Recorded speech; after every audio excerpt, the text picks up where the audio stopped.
This tutorial describes how to enter pump data into the Twbs program and also how to size the pumps.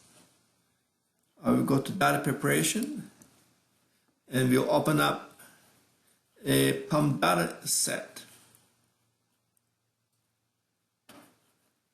In this data set, we're going to use a production well with fixed reservoir influx, although we can also use a production well with variable reservoir influx. The pipe data for this particular case shows two pipe strings, a casing liner and a short tubing string. And showing the pipe schematic, you can see that this is the outer pipe, the casing liner, and this is the short string holding a pump at the end of it. So in the short tubing string, we have a segment range, and these are the segments from the top of the well to the pump segment, and they go from left from segment 1 to segment 72. Now here is the pump segment. So for a pump segment range, the first segment from must be the suction or lower pressure segment number. And for pump segment, the two segment number must be the discharge or higher pressure segment number. So we're going to put a pump 773, and it will flow from 73 to 72. And to identify it as a pump segment, this is the a number. It must be a number greater than 0, a positive number, and the number represents the pump curve table number. So if you have 2 pump curves, 3 pump curves, you can put 1, 2, or 3 in this column here, and they will refer directly to the pump curve table number. So in this pump curve table, in this pump description, if you go back to the production casing liner, you will see that we have a plug here. We have a plug in segment 73. So if you look back at this pipe schematic, we have plugged the outer casing liner at segment 73. And the reason for this is when we produce this well, we would have reservoir influx along the liner, and it flow back towards the heel of the well, and we want all of it to come back through the short tubing. We don't want any of it to flow up this annulus because we don't have a flow opening at the top of the well, so we would have flow in and flow would stop and accumulate inside this annulus. In real life, this is what happens, but in Twbs, being a steady-state model, we cannot handle transient flow situations where fluid accumulates and comes to a stop, and we need to plug this segment so that we have true steady-state flow. What goes in must come out through here, and there's no accumulation of fluid anywhere along this short tubing. So this is the reason why we have to plug the annulus off here. Now the reservoir data that we have here shows a segment range. So this is the riser section. We only have the temperature 1 to 77, and from 78 to 176, this is the liner segments that are producing from the reservoir at this temperature and this pressure, 3500. 3500 is the reservoir pressure, and we're producing at reservoir rate conditions about 1.32 meter cubes per day of oil and 1.67 meter cubes per day of water. And if we compute the equivalent surface rates for this 1.32, we're producing an equivalent surface volume of 1.227, and for this reservoir water rate of 1.67, the equivalent surface water rate is 1.487 based on PBT, the shrinkage. So the total well rate would be 121 plus 147, which is about 270 meter cubes of liquid that must be discharged through the pump. So our pump curve must have this point in that table. So if I go back to the pump curve table, and let me just bring up a little description here. So we're using a fixed oil rate, water rate per segment, and we add those up, we get about 270 meter cubes that we must discharge the pump. The wellhead pressure is, in this case, 1200 kPa. And in this particular model, the depth of the well is about 534 meters deep. So if you assume that the fluid has an average gradient of about 9 to 9.3 kilopascals per meter, we would have a head of fluid of about 4,900 kPa in the riser section. With a wellhead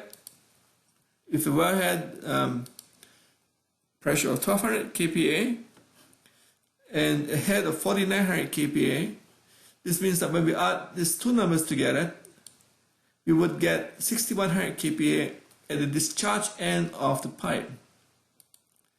So from the top 1200, adding the head, we would have a discharge end of the pipe is about 6100 kPa. At the suction end of the pipe, we have a reservoir pressure of 3500 kPa. And if you assume some loss in the flow from the reservoir along the liner of 100 kPa, we will assume a suction pressure of about 3,400 kPa. So then the pressure difference across the pump that we need to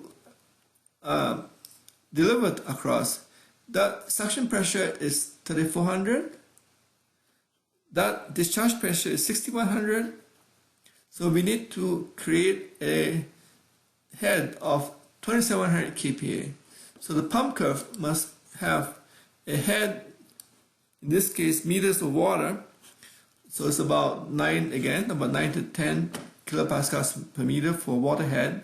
We need about 270 meters of water head, dynamic head, for a pump rate of about 270 meter cubes, so around here. So we need an operating point. We need to have points in our head curve that straddle our required pressure difference and our required rate.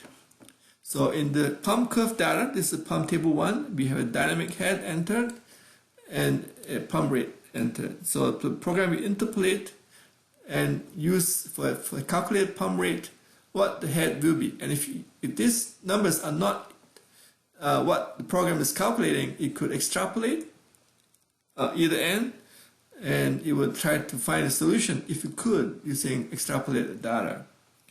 This is the horsepower, and is this entered? It's not used in the calculation. Neither is the pump efficiency. It's not used in the calculation. I want to use the pump rate and the head, dynamic head. Only these two columns are used in the calculation. So if you run this case in the program, if you run this case in the program,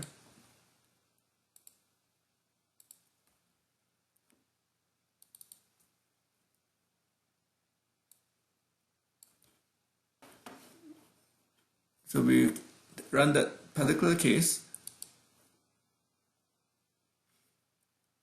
and it converges quickly, and we can look at the results of the run. And we can look at the pressure and the liquid rate.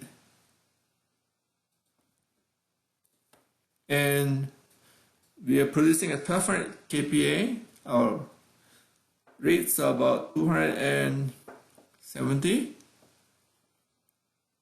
267. And if you look at the pressure calculated, at the suction end of the pump, the suction pressure is about 3,528 kPa, discharging to about 6,184 kPa. So this is the true head of the pump given the fluid density that we're producing.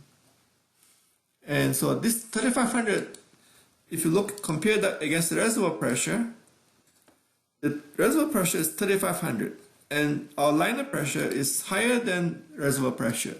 So but this is saying that even though if we size the pump as we did, we will not be able to create a pressure drop from reservoir into the liner to produce that rate. So the program back calculated the pressure using the riser conditions and said for that particular rate and that pump curve, I must have a suction pressure of 3,528 in order to operate. And since this is higher than reservoir pressure, we must now resize the pump in order to make the pressure in the liner section less than 3,500. So if you drop that by, say, another 100 kPa, we will get about 3,400, and we should see if that is enough to create this real life a more correct situation. So if we go back to the data file and we go to the pump curve and we've added 10 kPa to this thing,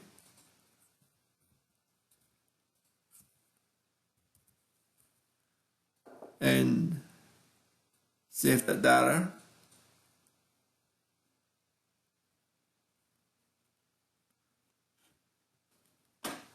As this file here, save it. And if you try to run that case,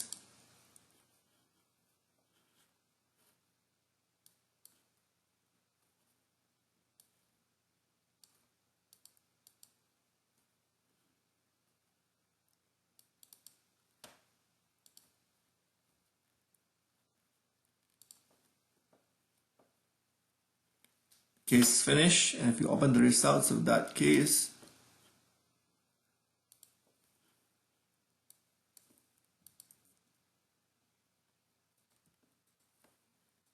so we again producing at high pressure 1200 kPa, our rates were 264, and now our suction pressure is 3,426. We put our liner pressure 3,400, and comparing that against the reservoir pressure of 3,500, we do have a pressure difference from 3,500 in the reservoir into the wellbore, into the liner at 3,400.